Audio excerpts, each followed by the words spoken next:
actually showed that, in fact, there was a blockage in tumors. And as we see earlier on today, you get very leaky vessels which leak fluid out into the tumor, and really the whole of the circulation of the tumor, both the lymph and the blood, becomes extremely stagnant, and it's, there's actually a detrimental feedback that the more stagnant it becomes, the more the tumor can actually grow and become resistant to treatment because you get gene mutations.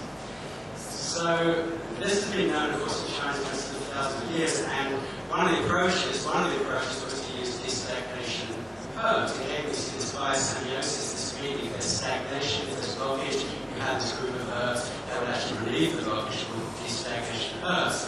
And in fact, many of these herbs in the last 10, 15 years have been found in the laboratory to actually be both anti-angiogenic agents, and what that means is that they actually reorganize those blood vessels so they function better and relieve the stagnation, and at the same time reduce the edema, the swelling, and allow other therapies to actually get into the tumor so that you get a better tumor response.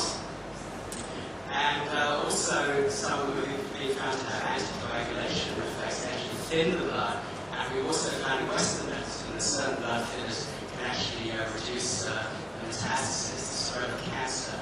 So I think we, in Western oncology, have to, at this point, humbly admit that this information from the laboratory, which has been discovered recently, has been known through a process of biosymbiosis for literally thousands of years. And I think the time is now right for our modern technology to take it to the next level to actually utilize these herbal combinations and derivatives in conventional Western oncology. Now, this study struck me as very important back in 1990. I believe it was done in Hong Kong, and was the treatment of nasopharyngeal cancer, which, as you know, is very common here in China. And the results with radiation alone actually were not that good. And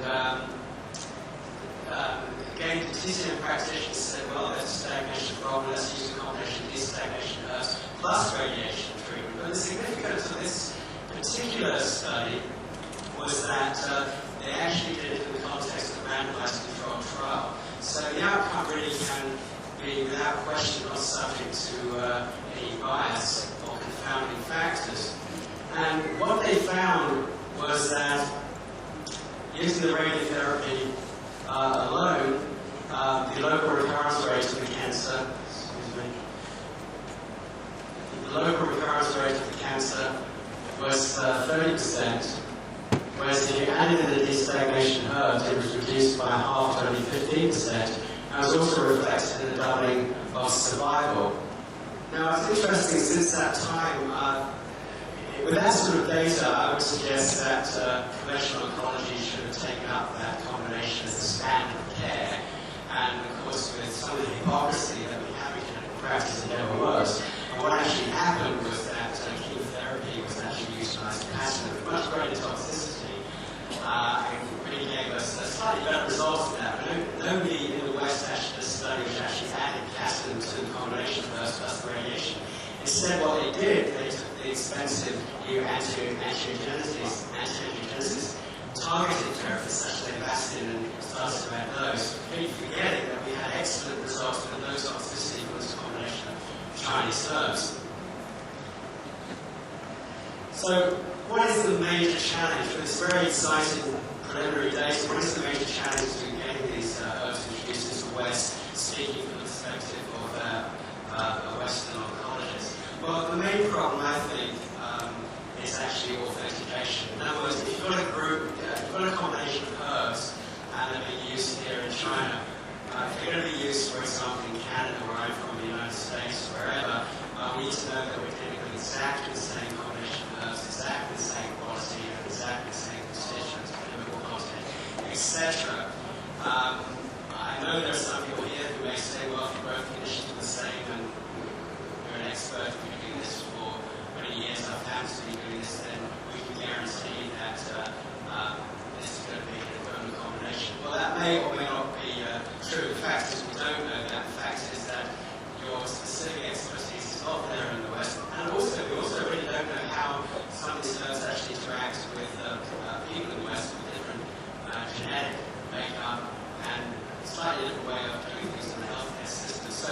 first of all, from our perspective, we need to know exactly what's in these herbs, what the constituents are, what the chemicals are, and quality assurance between different batches, and we call that authentication. So, as a list, we need to know the chemical content, the biological activity, purity, consistency, stability, what is its shelf life, preclinical efficacy, and mechanistic knowledge is important to us. And to be honest, there's quite a lot of knowledge from the laboratory now, but we don't always know whether the research was done on the same derivatives, on exactly the same herbs, or exactly the same growth conditions. We have no idea. Different laboratories may use different herbal sources. Most important, safety and interactions, and as was pointed out earlier, no treatment is safe in water. Clearly, by themselves, some of these herbs could have side effects, that's why they're biologically active. It's true, though, that if you use a combination of Chinese herbs as a whole, they're probably going to get a lot less in the way of side effects than if you're using cytotoxic chemotherapy, but there are interactions and there are idiosyncratic reactions we need to know about them well in advance. And then only as the final step should we be evaluating their clinical efficacy, albeit we have a lot of clues as to that they may be effective from the philosophy of Chinese medicine, which of course we very much respect. So it's important when one does this research to define exactly what one's doing. First of all, one needs to know the phytochemical spectrum. We do need to know the manufacturing conditions. We do need to know the growth conditions, and that's again where expertise comes from all of you here who have the expertise of the source of these herbs and are going to have a lot of knowledge about their purity.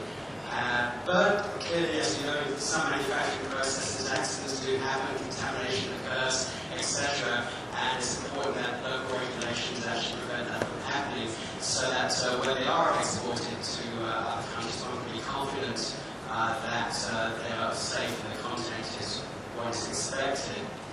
And when we evaluate these, we need to be thinking from the start, we're evaluating combinations of herbs, complex mixtures of herbs, or just single herbs. And we need to also start thinking the possibility of second generation derivatives. We do have the technology to do that. It doesn't necessarily mean, in my opinion, that they become drugs. It's really what sort of doses you're using, what sort of combinations. But I agree, the whole definition, once a drug, once an herb, once you start to play around with its chemical makeup, it's something that can be debated. And we should not be flying with modern technology. We should use that to our advantage, simply because in the past, many generations of farmers have suggested that a herb is consistent in its constituents because it's grown under certain conditions. Clearly, we need to ratify and verify that now using